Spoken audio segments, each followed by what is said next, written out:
तो कल chief justice Islamabad high court Athar Minallah साहब ने यह कहा अटॉर्नी जनरल पाकिस्तान अशतर औसाफ साहब को कि अपनी हुकूमत से कहिए कि जो आप बगावत और दहशतगर्दी के मुकदमात बना रहे हैं इस पर नजरसानी कीजिए। और इमरान खान पर जो ये केस है दहशतगर्दी का, इसकी क्वैशमेंट के लिए कल समाअत हुई और उस पर नोटिस जारी हो गए स्टेट को और प्रोसिक्यूशन को। जून के महीने का जो सिर्फ खसारा था वो 2.3 अरब डॉलर, यानी कि जो हमारे पास रकम आई हमने वो उसी महीने से खा पी के उड़ा। तो मुझे ये बताएंगे इसमें कितने दिन चल जाएंगे ये कि शायद 7 अरब डॉलर जितना ये खुशियों मना रहे। तो मैं कह रहा हूँ विजन ही नहीं है। और मैं ये कहता रहा और आपके प्रोग्राम में भी बोला मैंने कि ये जो रकम है ये नाकाफी है, पाकिस्तान की जरूरत ज्यादा है और ये हुकूमत नाकाम हो गई है पैसा अरेंज करने में और दिल्ली थैले से बाहर आ गई। लोगों को साफ पानी नहीं मिला क्योंकि वहाँ पानी तो है नहीं, तो लोगों को चाहिए कि यहाँ पर मिनरल वाटर्स की या पानी को उबाल के पीने का कोई सिस्टम बनाया जाए। सब्सक्राइब करें और बेल दबाएं ताकि कोई खबर रह न जाए।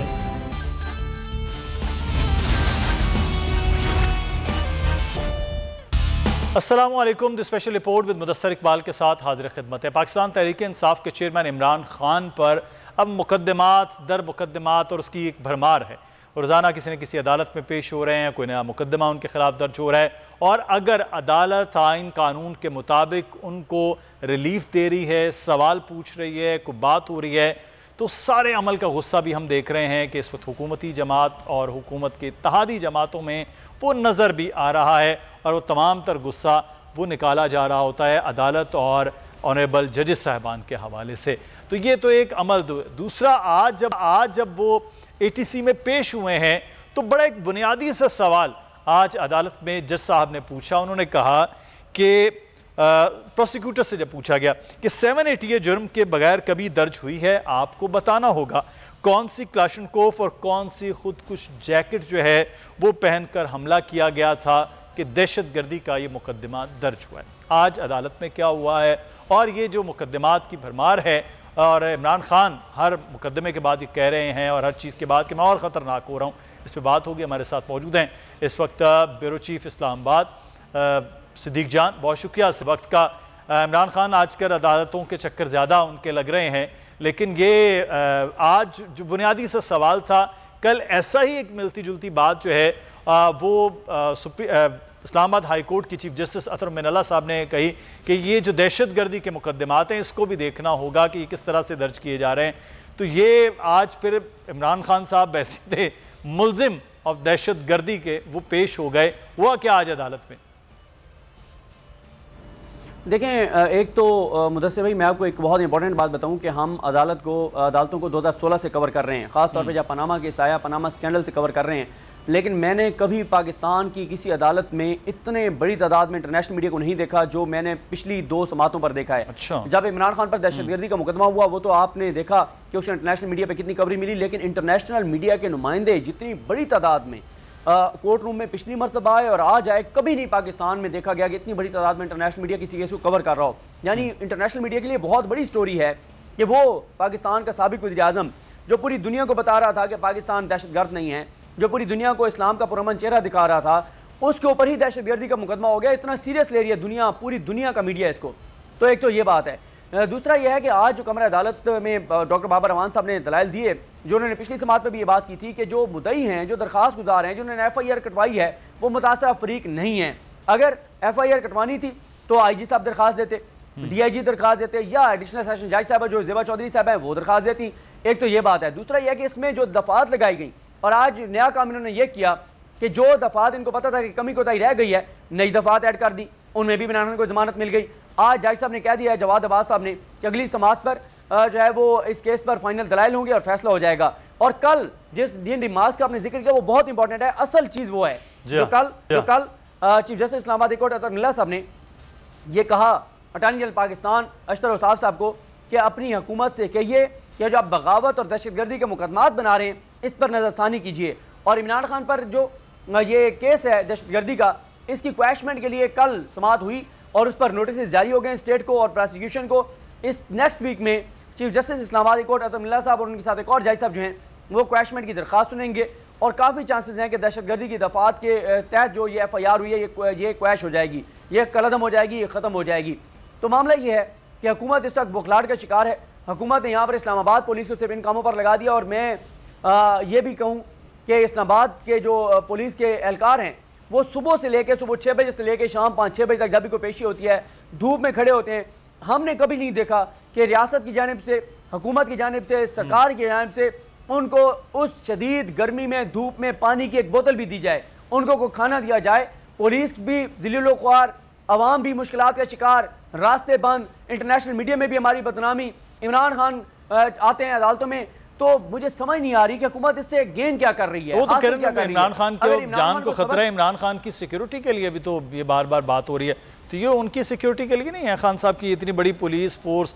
और लग रहा होता है कि इंसदाद दहशतगर्दी की अदालत में आज तो ऐसा लग रहा था शायद किसी बहुत बड़े दहशतगर्द को पेश किया जा रहा है, कुलभूषण आ रहा है, आज तो मंजर ऐसा ही कुछ टेलीविजन पर नजर आ रहा था। नहीं, कुलभूषण के साथ तो हमारा रवैया बड़ा अच्छा है। कुलभूषण का तो हम बहुत ख्याल रख रहे हैं, उसको तो हम वकील भी करके दे रहे हैं सरकारी, जो कि करके देना भी चाहिए। हम दुनिया को दिखाना चाहते हैं यहाँ फेयर ट्रायल होता है, पाकिस्तान में नाइंसाफी किसी के साथ नहीं होती, लेकिन उसके साथ तो बड़ा अच्छा सलूक हो रहा है कुलभूषण के साथ। तो मसला ये है कि यहाँ पर आप अगर इमरान खान के आसाब को तोड़ना चाहते हैं, दबाव में लाना चाहते हैं, तो वो तो अपना काम हो रहे हैं। आज इमरान खान ने कहा ना कि मैं दिन ब दिन और खतरनाक होता चला जा रहा हूँ। तो मसला ये है कि मैं हैरान हूँ कि आप इससे हासिल क्या कर रहे हैं। पूरी पुलिस को आपने लगा दिया शहबाज गिल, जमील फारूकी, इमरान खान इन केसेस में अदालतों में पेशियों पर। और इस्लामाबाद में हालात ये हैं कि फी घंटे के हिसाब से जो है यहाँ पर डकैतियाँ और वारदातें हो रही हैं। पिछले दिनों में 24 घंटों में 23 बड़ी वारदातें हुई। यहाँ पे इस्लामाबाद की शहरी को तो गैर महफूज तस्वुर कर रहे हैं। और पुलिस जो इस्लामाबाद की पुलिस है, जो एक सुलझी हुई पुलिस है, जिस पुलिस में और पंजाब पुलिस में, सिंध पुलिस में बड़ा फ़र्क है, लेकिन अब यहाँ के जो जिम्मेदारान हैं, अफसरान हैं, वो इस्लामाबाद पुलिस से भी ऐसे इकदाम करवा रहे हैं जिससे उनकी साख मुतासर हो रही है। बतौर इदारा पुलिस की साख मुतासर हो रही है, पुलिस बदनाम हो रही है। पुलिस के लिए लोगों के वही नेगेटिव जज्बात उभर कर सामने आ रहे हैं जो पंजाब पुलिस के बारे में। तो ये बहुत अफसोसनाक है। आप सिर्फ इमरान खान को गिराने के लिए पाकिस्तान को पूरी दुनिया की नज़रों में गिरा रहे हैं। आप इदारों को तबाह कर रहे हैं, आप इदारों को बर्बाद कर रहे हैं, इदारों की साख को मुतासर कर रहे हैं, लोगों के दिलों में इदारों की नफरत पैदा कर रहे हैं। समझ नहीं आ रही कि हुकूमत करना क्या चाहती है। अगर ये समझते हैं कि इमरान खान को पेशियां करवा के और कोई अपनी जो है वो रिपुटेशन बेहतर कर रहे हैं, तो मुझे समझ नहीं आती। आप देखें कल रात इन्होंने क्या किया, पेट्रोल की जो कीमतें बढ़ाई जी। अच्छा, इन्होंने पिछले 4 माह में जी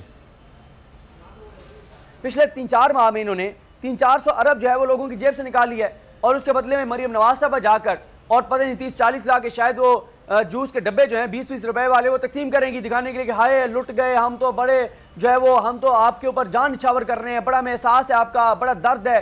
भाई अच्छा आपको दर्द है, कल आपका भी मैं ट्वीट देख रहा था जो आपने ट्वीट किया कि आपने बिजली बढ़ा दी, आपने पेट्रोल और डीजल बढ़ा दिए। कहाँ आपको आवाम का दर्द है? आपने तो सैलाब ज़दगान के लिए भी बिजली बढ़ा दी है, महंगी कर दी है। आपने तो सैलाब ज़दगान के लिए भी पेट्रोल और डीजल महंगा कर दिया है। पूरी कौम को बराबर उन्होंने किया है सदीक जान साहब, पूरी कौम को उन्होंने बराबर किया। अच्छा, अदालत के हवाले से मैं एक चीज़ आपसे कमेंट, देखिए वफाकी वजीर और बड़े जिम्मेदार किस्म के सियासतदान होने के हैसियत से ख्वाजा साद रफ़ीक साहब ने कहा कि आपने भी उनके ट्वीट पढ़ा होगा ना, तौहीन अदालत में इमरान खान को रियायत से सवाल उठेंगे। तौहीन अदालत का मामला जब मैं वैसे थे एक में आप तो बहुत अरसे से कवर करते आए, तो ये जानता हूँ कि अदालत और जो मुलजिम है उन दोनों के दरमियान, क्योंकि अदालत अपना नोटिस भेज रही होती है, वहाँ से आ रही होती है, अदालत मुतमईन है नहीं मुतमईन है तो उस पर होगा। ये तीसरा फरीक तो कोई नहीं होता है, तो अदालत ने यही फैसला नहीं करना होता है कि उनकी तौहीन हुई है नहीं हुई है, जवाब से मुतमईन है नहीं मुतमईन है। ये जो प्रेशर सोशल मीडिया पर रात से वुज़रा और कुछ सहाफ़ी, कुछ सोशल मीडिया के लोग वो बना रहे हैं, ये क्या है कि एक तरफ केस है कुछ और प्रेशर है कुछ और?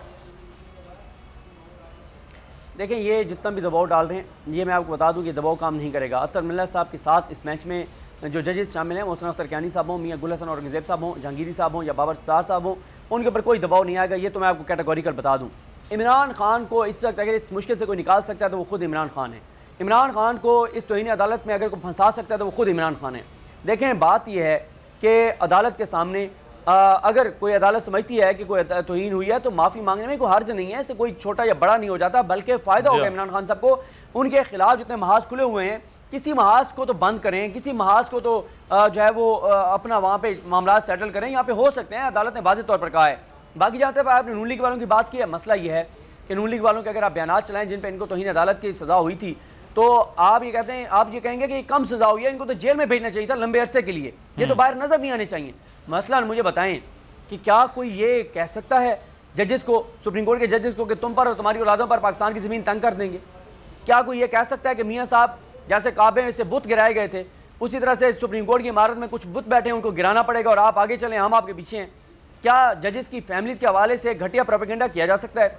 जजेस की मैं बात चीजें ऐसी ये कर रहे थे उस वक्त जो मैं अब आपको टीवी पे बता नहीं सकता ये जजेस की फैमिली के बारे में क्या कर रहे थे, क्योंकि ये वो खानदान है, ये वो जमात है जिनकी और किसी चीज में तजर्बाकारी हो या ना हो, गंदी वीडियोस, ऑडियोज और तस्वीरें तैयार करने में इनकी बड़ी तजर्बाकारी है, वो ये बड़ा अच्छा काम कर लेते हैं। तो ये जो घटिया और सतही किस्म के काम उस वक्त कर रहे थे सुप्रीम कोर्ट के जजेस के खिलाफ, इनको तो बड़ी कम सजाएं हुई हैं।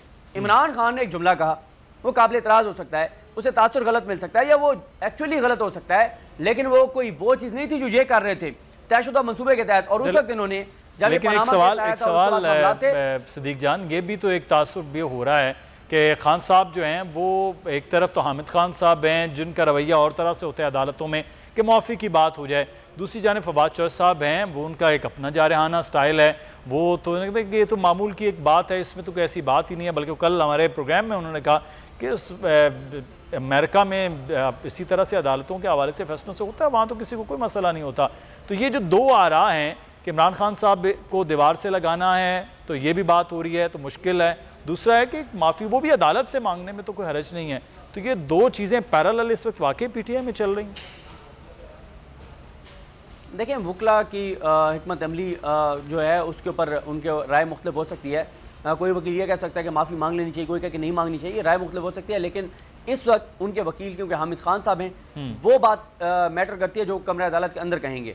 तो कमरा अदालत के अंदर वो क्या कहेंगे वो मैटर करता है, बाकी मीडिया पे क्या चल रहा है वो इतना ज़्यादा मैटर नहीं करेगा, क्योंकि ये वो जजेस हैं। वैसे हमारे जजेस मीडिया का बड़ा दबाव लेते हैं, बड़ा उनके ऊपर असर होता है, लेकिन अतर मिनल्ला साहब जो हैं उनके बारे में मैं आपको बता सकता हूँ कि ना वो मीडिया का दबाव लेते हैं, ना वो सोशल मीडिया का दबाव लेते हैं, ना उनको इससे कोई फर्क पड़ता है। तो वो वही काम करेंगे जो आइन और कानून के मुताबिक होगा। जो ये एक बड़ा अहम पॉइंट है कि और हमने पिछले दिनों में देखा भी है अतर मिनल्ला साहब के हवाले से कि उन्होंने बड़ा क्लियर जो आइन कानून के मुताबिक है वो चीज़ें, ना किसी भी तरह का कोई दबाव जो है वो वहाँ इस्लामाबाद हाई कोर्ट में वो नज़र भी नहीं आया। बहुत शुक्रिया सिद्दीक जान, हमें आज की तमाम के हवाले से आप आगाह कर रहे थे। ब्यूरो चीफ इस्लामाबाद और सरगोदा में आज पाकिस्तान तहरीक इंसाफ का जलसा है। इमरान खान साहब रवाना हो चुके हैं इस्लामाबाद से सरगोदा के लिए, और वहाँ तैयारियाँ कैसी हैं? सलमान मुअज़्ज़म हमारे सरगोदा के नुमाइंदे हमारे साथ इस वक्त मौजूद हैं। जी सलमान, आगाह कीजिएगा, कैसा जोश व खरोश है आज सरगोदा के खिलाड़ियों में, और इमरान खान भी अब सरगोदा पहुँच रहे हैं?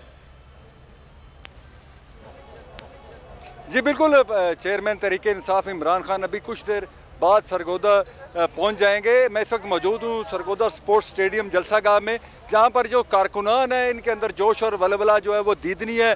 बच्चा हो, बड़ा हो, नन्हे मुन्ने बच्चे हो, वो सब यहाँ पर जलसागाह के अंदर इस वक्त आना उनका सिलसिला शुरू हो चुका है, और उनके अंदर सिर्फ एक ही ख्वाहिश है कि वो अपने महबूब लीडर इमरान खान को सुन सकें और उनको देख सकें। मेरे साथ इस वक्त भी कुछ कारकुनान मौजूद हैं, हम उनसे बात करेंगे। बताइएगा कि इतनी गर्मी में आप यहाँ आए हुए हैं। बिस्मिल्लाहिर्रहमानिर्रहीम। मैं ये कहना चाहूँगा कि पाकिस्तानी कौम अब जाग चुकी है, वो हकीकी आज़ादी चाहती है इन चोरों डाकुओं से, PDM वालों से। जिस तरह 1947 में हमारे अबदाओ अजदाद ने कुर्बानियाँ दी, हमें भी इस वक्त पाकिस्तान को उन कुर्बानी की ज़रूरत है। ठीक है ना जी, पाकिस्तान में इमरान खान इंशाल्लाह पाकिस्तान बचाएगा इन चोरों डाकुओं से। ठीक है जी, और पाकिस्तान अब देखें ना आप कि इमरान खान एक दुनिया में कौन सा लीडर है जो 1.5 घंटे में 5.25 अरब रुपया फ़ंड इकट्ठा कर सके? इमरान खान ही है जिस पे दुनिया ट्रस्ट करती है। अब शहबाज शरीफ में 5 दिन में 1.25 लाख रुपया उसने फंड रेजिंग में इकट्ठा किया। दुनिया क्योंकि वहाँ एक रुपया देना नहीं चाहती, वो खा जाते हैं, वो चोर हैं, डाकू कर रहे थे, जहाँ पर आज जलसा जो है पाकिस्तान तहरीक इंसाफ का वो होने जा रहा है। सलमान, आपसे मजीद भी तफसीलात इस हवाले से आगे लेते रहेंगे। और एक और बड़ी अहम खबर है, और वो खबर है कि IMF से पाकिस्तान को कर्ज की किस्त मौसूल हो गई है। अब इस किस्त के साथ ही मुबारकबादें दी गई वज़ीर ख़जाना की जानिब से, और हम ये समझे कि अब सूरत हाल बेहतर होगी। लेकिन साथ ही रात 12 बजे एक और ख़बर आई कि पेट्रोलियम मसनूआत की कीमतों में इजाफा हो गया। या पेट्रोल बढ़ गया, डीजल की कीमतें बढ़ा दी गई, मट्टी के तेल की कीमतें बढ़ा दी गई। पिछले 2 दिनों में LNG की कीमतों में इजाफा मुसलसल देखने में। और कल की दोपहर की खबर हमारे प्रोग्राम में हम लोगों ने आपको उस वक्त बताई थी कि जब 4 रुपये जो है 4 रुपये से ज़ायद बिजली की कीमत भी बढ़ा दी गई है। तो जो कौम को मुबारकबाद दी जा रही मिफ्ता इस्माइल साहब, वो किस चीज़ की है? आपको तो इस मुबारकबाद पर निशान इम्तियाज़ देना चाहिए, बल्कि शायद इससे भी कोई बड़ा अवार्ड हुकूमत के पास हो तो वो दे दिया जाए आपको। मुज़म्मिल असलम साहब हमारे साथ मौजूद हैं, हमारे मुआशियात है, बहुत शुक्रिया। मुज़म्मिल असलम साहब से हम बात करते हैं, लेकिन एक बात कि आलमी मंडी में पेट्रोल की कीमतें जो हैं वो कम हो रही हैं, और दूसरी जानिब पाकिस्तान में पेट्रोलियम मसनूआत की कीमतों को बढ़ाया जा रहा है। पेट्रोलियम लेवी जिसका वादा ये हुकूमत कर चुकी है IMF के साथ, वो बढ़ाए जाएंगे और फिर टैक्सेस की मद में ये चीज़ें बढ़ाई जाएंगी। पहले ही पिछले पूरे एक माह में एक ही बात होती रही है कि बिजली की कीमतें बहुत ज़्यादा बढ़ गई हैं। जिनका बिल 2500 रुपये आ रहा था उनका बिल 6500 और 7000 तक पहुंच गया है। और दूसरी जानिब ये मामला नज़र आ रहा है कि सैलाब में तकरीबन 5 से 6 करोड़ लोग मुतासर हुए हैं और बिजली की कीमतें बढ़ा दी गई हैं सिवाय के इलेक्ट्रिक के तमाम डिस्कॉस ने। और डिस्कॉस में ये कीमतें बढ़ने से जो अगले महीने का फ्यूल एडजस्टमेंट की मद में चीज़ें होंगी वो भी बढ़ेंगी और बिजली की कीमतों में जो इजाफा किया गया है वो भी बढ़कर आएगा। यानी इस मुल्क में जहां एक एमरजेंसी की सूरत हाल है वहां पर इस हुकूमत का इकदाम ये देखिए कि उन्होंने मज़ीद उन लोगों पर बोझ बढ़ा दिया है कि आप भारी बिल देंगे, आप महंगी सिलेंडर में गैस जाकर भरवाएंगे और आपके लिए पेट्रोलियम मसनूआत बढ़ी हैं। 500 रुपये तक टमाटर पहुंच रहा है। अब जब डीज़ल की कीमत बढ़ने से ज़राए आमदोरफ्त पहले ही मखदूश हो चुके हैं, जब डीज़ल की कीमत बढ़ी है तो अब वही चीज़ें मज़ीद महंगी होकर अब मंडियों में, बाज़ारों में और लोगों तक पहुंचेंगी। तो ये है हिकमत अमली, ये है इस वफाकी हुकूमत का पूरा प्लान।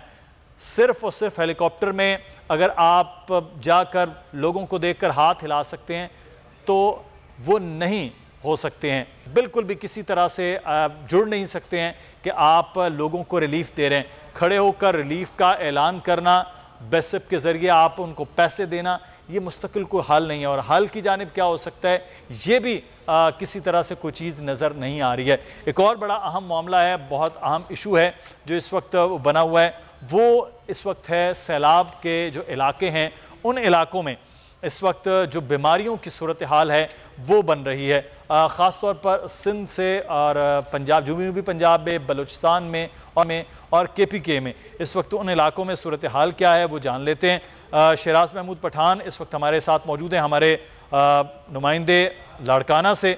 रिलीफ कैंप्स में इस वक्त किस किस्म की सूरत हाल है और जो बच्चों में, ख़वातीन में बीमारियां इस वक्त फैल रही हैं उनके हवाले से उनसे जान लेते हैं। क्या यहाँ रिलीफ के कैंप और इमदादी कैंपों में जो मेडिकल कैंप्स हैं उनका कोई इनकाद है? किस किस्म की बीमारियां हो रही हैं शहराज?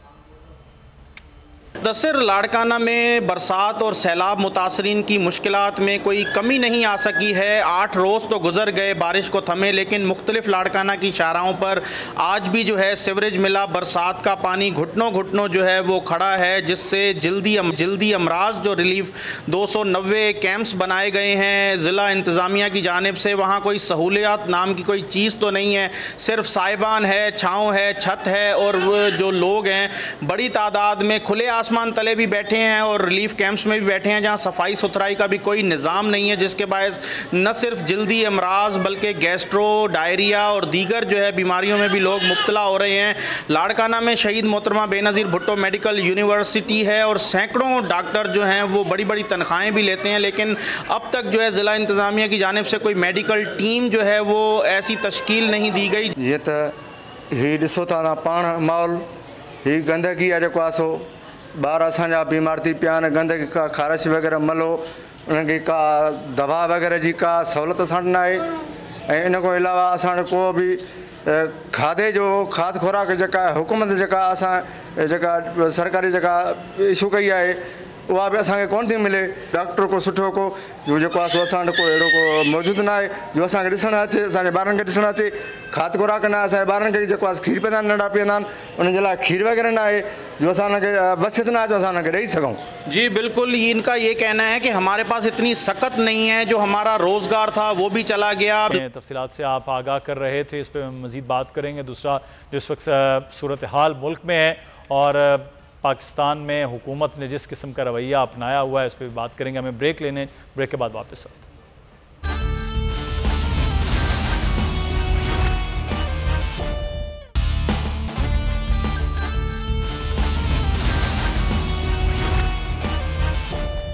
ब्रेक के बाद आपको खुश आमदीद कहते हैं और मुबारकबाद दी गई कौम को भरपूर तरह से वज़ीर ख़ज़ाना की जानिब से कि IMF ने 1.17 अरब डॉलर की खतीर रकम जो है वो पाकिस्तानियों के लिए मंजूर कर दी है। और उसके बाद ये सोचा जा रहा था कि अब तो बेहतरीन हो जाएगा, तब पाकिस्तान की इकॉनमी संभल जाएगी, सूरत हाल बेहतर हो जाएगी। लेकिन जैसे ही नाज़रीन रात 12 बजे हैं तो पेट्रोलियम मसनूआत में कीमतों में इजाफे का तोहफा आवाम को दे दिया।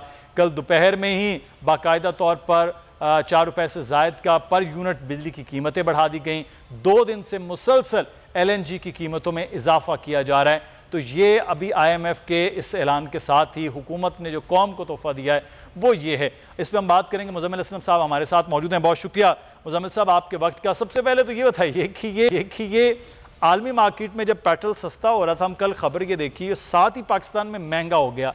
ये क्या कोई पाबंदी हो गई है कि पाकिस्तान में अब हर महीने पेट्रोलियम मसनूआत 2 दफ़ा महंगी की जाएंगी, बाहर चाहे सस्ता हो महंगा हो?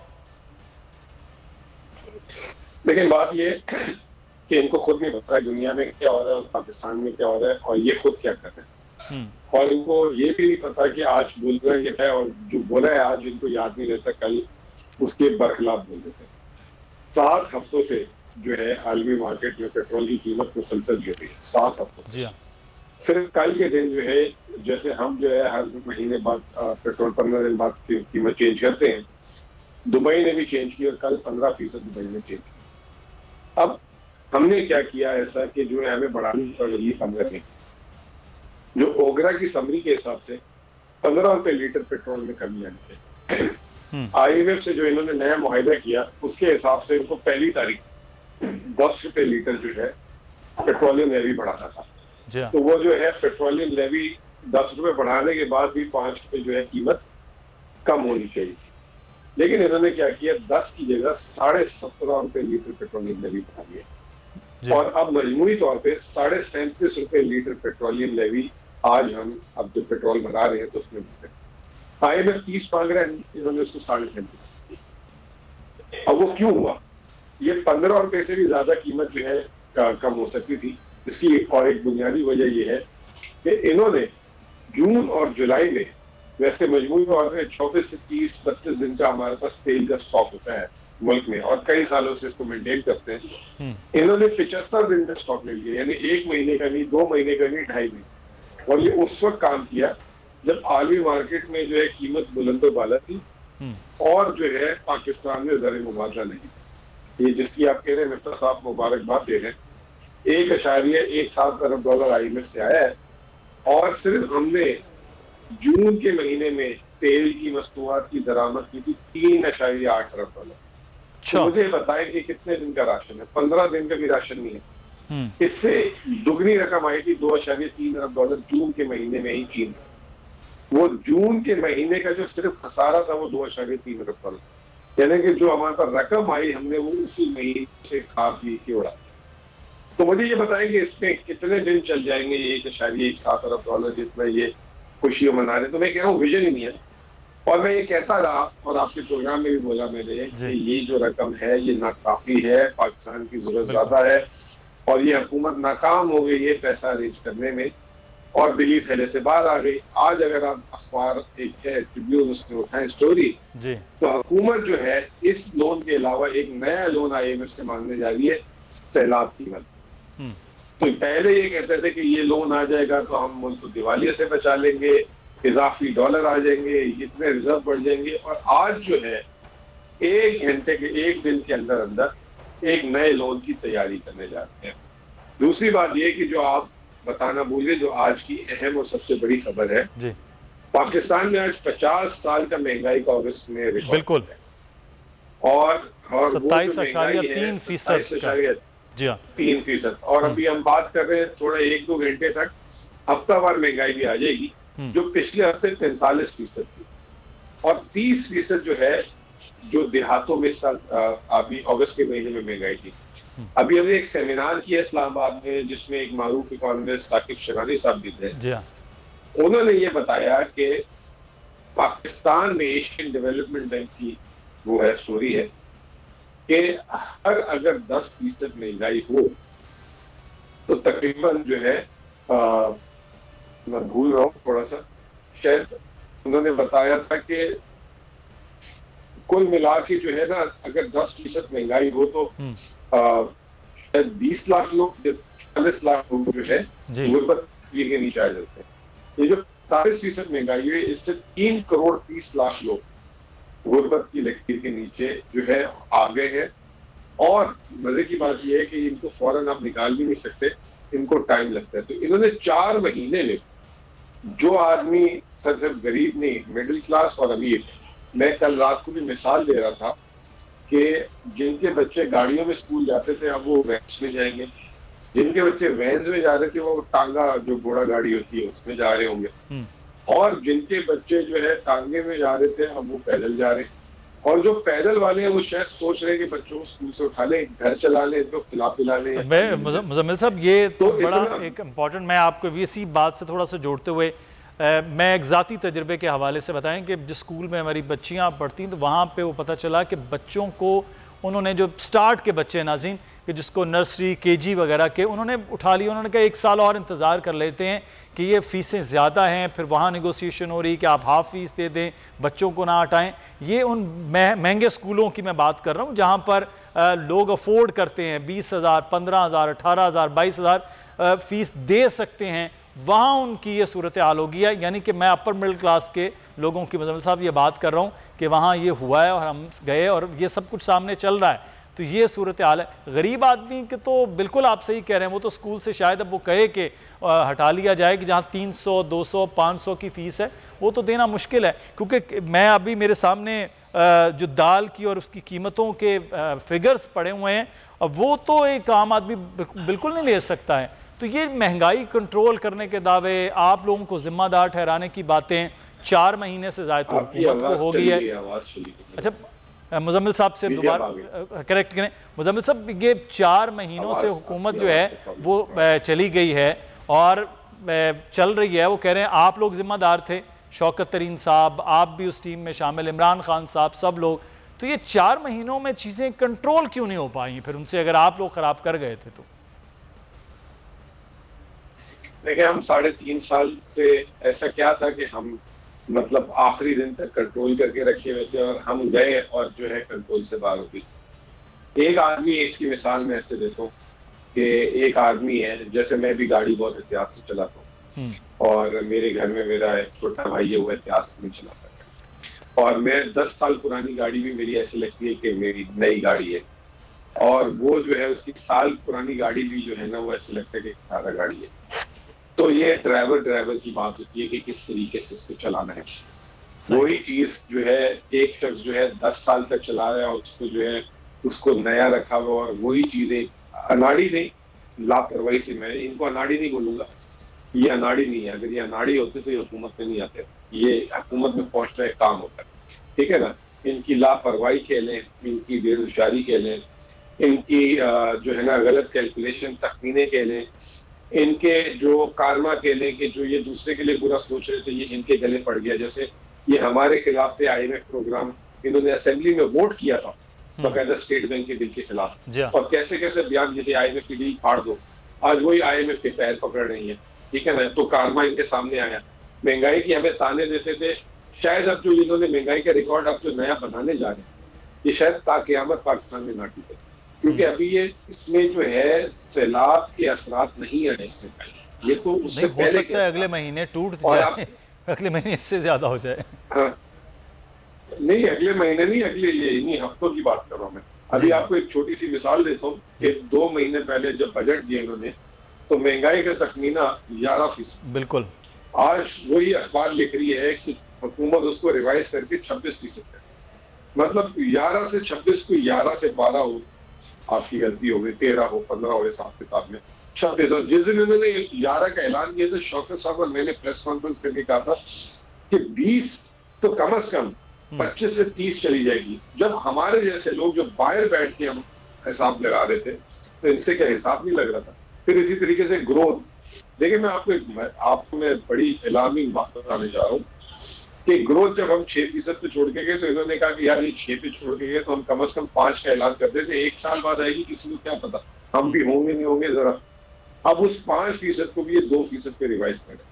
अब मेरा जो इसमें गालिब गुमान है कि पाकिस्तान में इस साल मनफी ग्रोथ होगी, और महंगाई का तो लोग इस वक्त जिसे कहते हैं बोझ उठा ही रहे, 2 रोटी से 1 रोटी या 1.5 रोटी पे आ गया, तो मसला आएगा ना। मेरा हमेशा से जो है एक व्यू है कि जेब में पैसे होना तो महंगी चीज भी सस्ती है। अगर रोजगार चल रहा हो, काम चल रहा हो, तो आप कर लेते हैं गुजारा। लेकिन जब जेब में पैसे ना होना तो सस्ती चीज भी महंगी है। और प्रॉब्लम यह है कि आगे जो बेरोजगारी, कारखाने पाकिस्तान में बंद हो रहे हैं तेजी से, और इन्होंने वैसे तिजारत पे पाबंदियां लगा दी हैं। अल्लाह की तरफ से अब जो है सैलाब भी आ गया है, तो मुझे तो कोई रोजगार की सूरत हाल नजर ही नहीं आ रही आने वाले दिनों में। मुजम्मिल साहब, जो रोजगार चल रहा था वो भी बंद हो रहा है और तकरीबन 5 करोड़ के करीब लोग बिलवास्ता और बिलावास्ता तौर पर इस सैलाब से मुतासर हो गए हैं।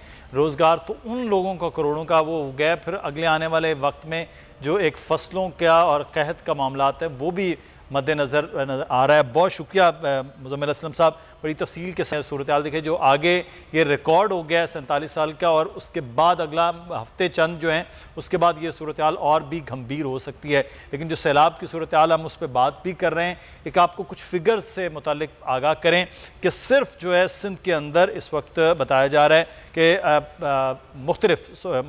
मुख्तलिफ जो पंजाब, सिंध, KPK और बलूचिस्तान में सैलाब का इलाका है, 6 लाख से ज़ायद हामला ख़वातीन हैं इन इलाकों में, और तकरीबन 73,000 ख़वातीन हैं उनके यहाँ इसी महीने बच्चों की पैदाइश होनी है। और सिर्फ सिंध की हवाले से बात करें तो 1000 से ज़ायद इस वक्त जो BHUs हैं, जिन्हें बेसिक हेल्थ यूनिट कहते हैं या रूरल हेल्थ सेंटर हैं, वो जुज़वी तौर पर या मुकम्मल तौर पर तबाह हो चुके हैं। वो जो अद्वियात और जो पूरी खिदमात होती हैं ज़िंदगी के दौरान, उनको देने के लिए इस वक्त जो है वो बहुत बड़ी मुश्किल दरपेश है। इस जानिब जो है वो तवज्जो देने की ज़रूरत है। और दूसरी जानिब ही अगर हम बात करें तो सिर्फ सिंध के हवाले से कि पिछला जो महीना है उसमें 1,93,000 के करीब बच्चों में साल या पेचिस की या दस्त की जिसे बीमारी कहते हैं वो हुई हैं। वजूहात ये हैं कि जब सैलाबी सूरत हाल हुई है, पीने का पानी साफ़ नहीं मिला है, खाने के मसाइल हुए हैं, और बच्चों में ये बीमारियां तेज़ी के साथ जो हैं वो बढ़ती हुई नज़र आ रही हैं। दादू में हमारे नुमाइंदे शहजाद अली सुमरो इस वक्त हमारे साथ मौजूद हैं। सूरत हाल वहाँ की जानेंगे कि जब कैंप्स भी कायम हो रहे हैं, लोग भी वहाँ मौजूद हैं, तो तिब्बी सहूलियात इस वक्त किस तरह से चल रही हैं। शहजाद आगाह कीजिएगा। दादू की तो डिस्ट्रिक्ट दादू में तवील अरसे से जो है डिस्ट्रिक्ट दादू में तिब्बी सहूलियात का एक बड़ा फुकदान है। यहाँ पर तकरीबन आज से 8-9 साल पहले यहाँ पर एक 400 बेड अस्पताल का जो है संगे बुनियाद डाला गया, ताहम वो आज तक फंक्शनल ना हो सका है। अगर बात करें यहाँ पर हालिया बारिशों में जो यहाँ पर वबाई अमराज फूट पड़े, जिसमें खुसूसी तौर पर सिंध के तीसरे बड़े इलाके काचो में यहाँ पर गैस्ट्रो वबा और जिल्द के अमराज, मुख्तलिफ दीगर अमराज जो है उमट पड़े, जिसमें तकरीबन 17 से ज़ायद जो है बच्चे अपनी जान की बाजी हार चुके। अब तक जो ये सैलाब जो इलाके हैं जिसमें खैरपुर नाथन शाह, तहसील मेहर, तहसील जोई समेत गिरदनवा पूरे डिस्ट्रिक्ट की जो आबादी है, जहाँ पर मुख्तलिफ जगहों पर जो है रिलीफ कैंपों की अगर बात करें, वहाँ पर कोई खासी तिब्बी मामलात में जो है महकमा सेहत की जानिब से कोई इक़दामात ना लिए गए। अलबत्ता यहाँ पर सूरत हाल ये है कि गैस्ट्रो, डायरिया और मलेरिया, टाइफाइड, जिल्द के अमराज, मुख्तलिफ ऐसे अमराज हैं जिससे मुख्तलिफ छोटे बच्चे, ख़वातीन, बूढ़े ये भी जो है इस अमराज में अब तक जो है मुब्तला हो चुके हैं। अगर बात करें मुख्तलिफ कैंपेज जो कि लगाई गई हैं तिब्बी, तो यहाँ पर मेरे कब में आप देख रहे हैं कि यहाँ पर भी जो है एक तिब्बी कैंप लगाई गई है। यहाँ ये दादू का सियालबंद इलाका है, यहाँ पर मुतासरीन जो मुतासरा इलाके हैं वो यहाँ पर आते हैं। अलबत्ता ये शिकवाएँ ज़रूर हैं कि मुख्तलिफ जो कैंप्स के अंदर जो अद्वियात हैं, उस अद्वियात हमें शहजाद अली सुमरो आगाह कर रहे थे। दादू की सूरत हाल से मीरपुर ख़ास से हमारे नुमाइंदे शाहिद जमील हैं, उनसे वहाँ सूरत हाल जानते हैं। शायद आगाह कीजिएगा, कोई तिब्बी सहूलियात के हवाले से बताया जा रहा है क्योंकि बहुत बड़ी तादाद में ख़वातीन और बच्चों में बीमारियाँ फैल रही हैं।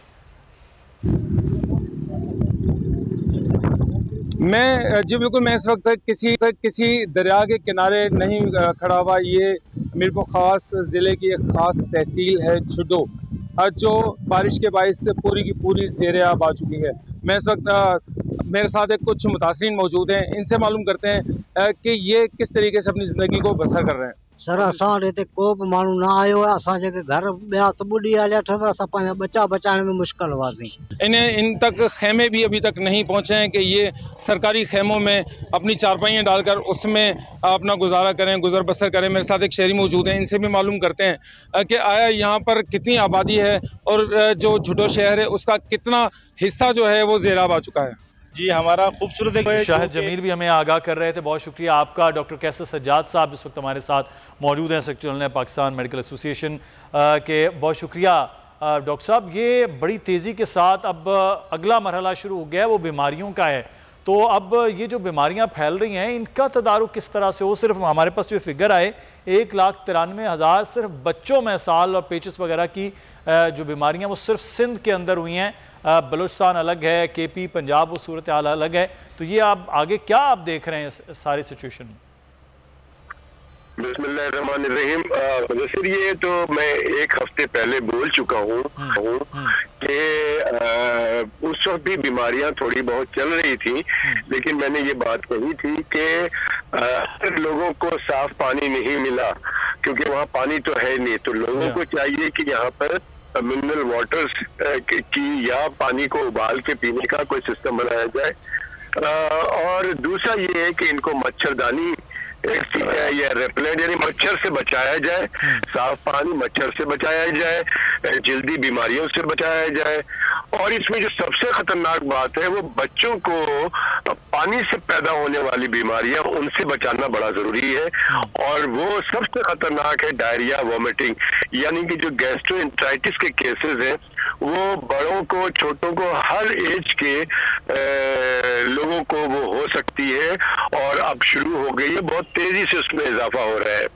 अब इसमें मैं ये कह रहा हूँ कि अल्लाह ना करे कि मैं जो बोल रहा हूँ वो गलत हो जाए इंशाअल्लाह ताला, लेकिन ऑन रियलिटी वो ये है कि बहुत सारे बच्चे मर जाएंगे कि वहाँ पर कोई प्रॉब्लम को सॉल्व करने की किसी को मतलब मैं नहीं समझता कि कोई ऐसी एक्टिविटी हो रही है कि जिससे कि लोग जो है वो हर कोई है वो दूसरी चीजों में बड़ी अहम पॉइंट आपने उठाया है और हम अगले आने वाले दिनों में बाकायदा तौर पे इस पर पूरी कोशिश करेंगे, पूरा प्रोग्राम किया जाए कि किस चीज़ों की अब ज़रूरत है। और सबसे ज़्यादा इस वक्त मेडिकल कैंप की और जो डॉक्टर साहब कह रहे हैं मच्छरदानियों की, साफ़ पानी की और इस पानी से बचाने की ज़रूरत है, वरना खुदा न खास्ता एक और इंसानी अलमिया जो है वो जन्म लेगा। बहुत शुक्रिया वक्त का। मुदस्सिर इकबाल को इजाज़त दीजिए, अल्लाह हाफ़िज़।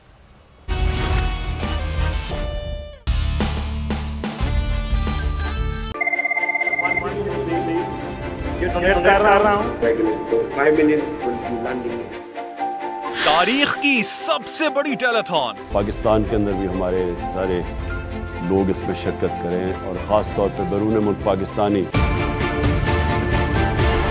सबसे बड़ी लाइव कवरेज, हर खबर बोलने दी नाजरीन को सबसे पहले, तोड़ दिए तमाम रिकॉर्ड्स, तारीख रकम कर दी, बोल एक बार फिर नंबर 1। सब्सक्राइब करें और बेल दबाएं ताकि कोई खबर रह न जाए।